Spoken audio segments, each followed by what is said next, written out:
Hi there, everyone. Welcome to the Daily Gardener. I'm your host, Jennifer Ebling. It's May 22nd.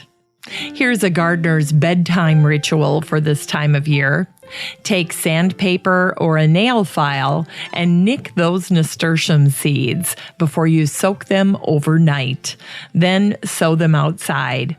Here's today's brevities. It's the birthday of Sir Arthur Conan Doyle, born in 1859. If you search for Conan Doyle Garden on Twitter, you'll see a fantastic portrait of Doyle sitting at a table in his garden with his Irish Terrier, Patty, sitting beside him on a bench.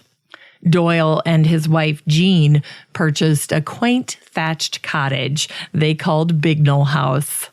Running along the boundary of the garden on the property was a trout stream, and it also had a wicket gate leading directly to the forest.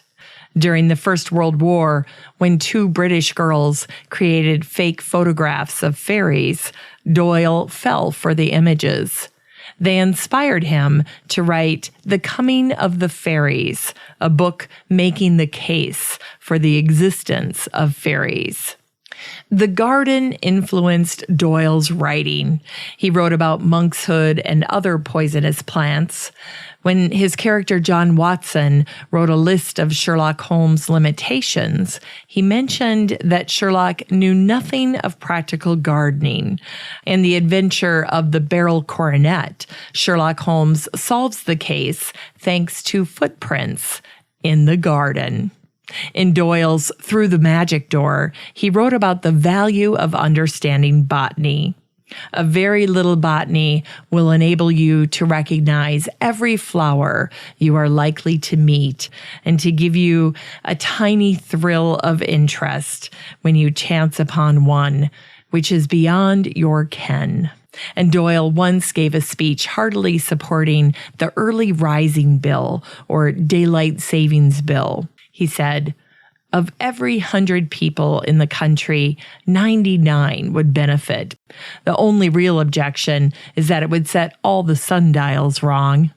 The need of this age is that people should get more in touch with nature, and I think that a measure which sends a man home 1 hour earlier to his wife and children gives him a chance to cultivate his garden, which would be of great benefit to the country." And it was on this day in 1978 that the botanist Florence Meier Chase died. Meier studied the relationship between sunlight and algae at the Smithsonian. Meier and her fellow botanists used rooms in the tower and basement of the Smithsonian Castle for their research. In the early days, scientists traveled between floors of the tower by climbing up and down a ladder through a trap door, often carrying trays of specimens or scientific equipment.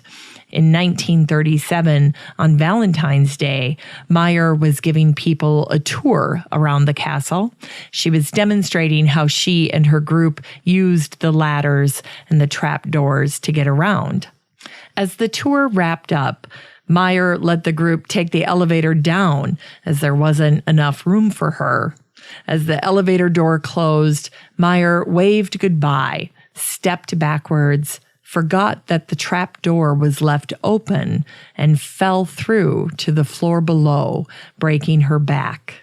While she was recovering at Garfield Memorial Hospital, her doctor was Dr. William Wiley Chase, the head of the surgery department. They married in 1939, and that's how she became Florence Meier Chase.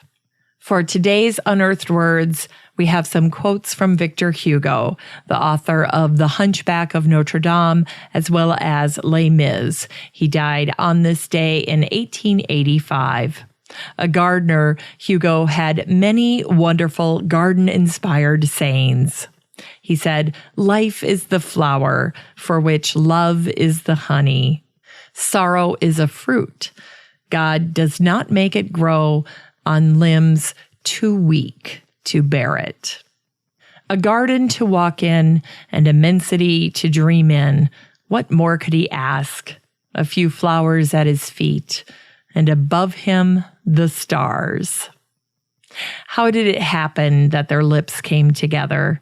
How does it happen that birds sing, that snow melts, that the rose unfolds, that the dawn whitens behind the stark shapes of trees on the quivering summit of the hill?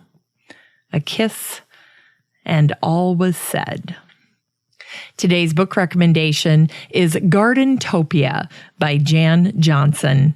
If you're looking to refresh your garden or simply looking for inspiration, Jan Johnson's new book, Gardentopia, Design Basics for Creating Beautiful Outdoor Spaces, is the perfect choice. Jan's a fabulous designer and a popular speaker. She was featured on the Still Growing podcast in episode 588.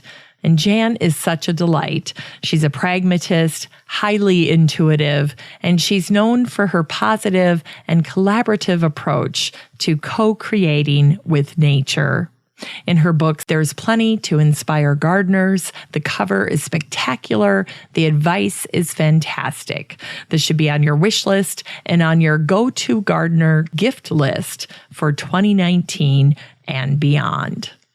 Today's garden chore is to incorporate more living mulch or ground covers into your garden.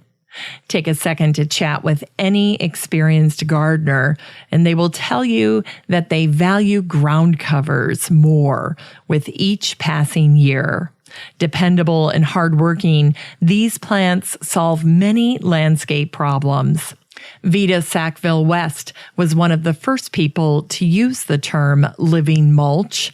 She said, "Why restrict your rose beds to a mere edging? Why not allow plants to encroach all over the beds? It will do the roses no harm. In fact, it will supply a living mulch to keep the ground moist and the roses cool at the root." Finally, here's something sweet to revive the little botanic spark in your heart. In researching Doyle, I learned that the spring before he died, he was bedridden. However, one morning, he got up and managed to go out to the garden. His family found him lying on the ground with one hand clutching his heart and the other holding a single white snowdrop. He languished until July 7th, 1930, when he passed away with his family at his bedside. His last words were to his wife. He whispered, "You are wonderful."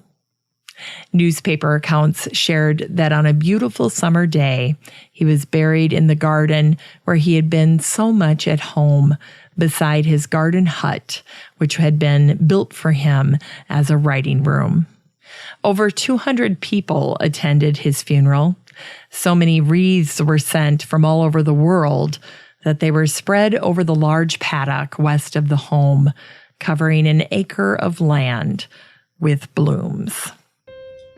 Thanks for listening to The Daily Gardener. And remember, for a happy, healthy life, garden every day.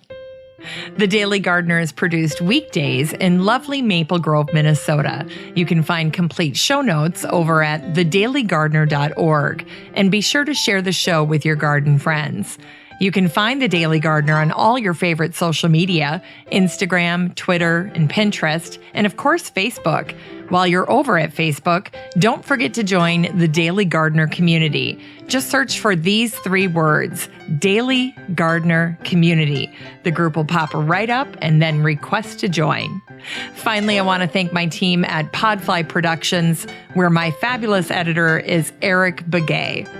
Have a great day in the garden, and we'll see you tomorrow.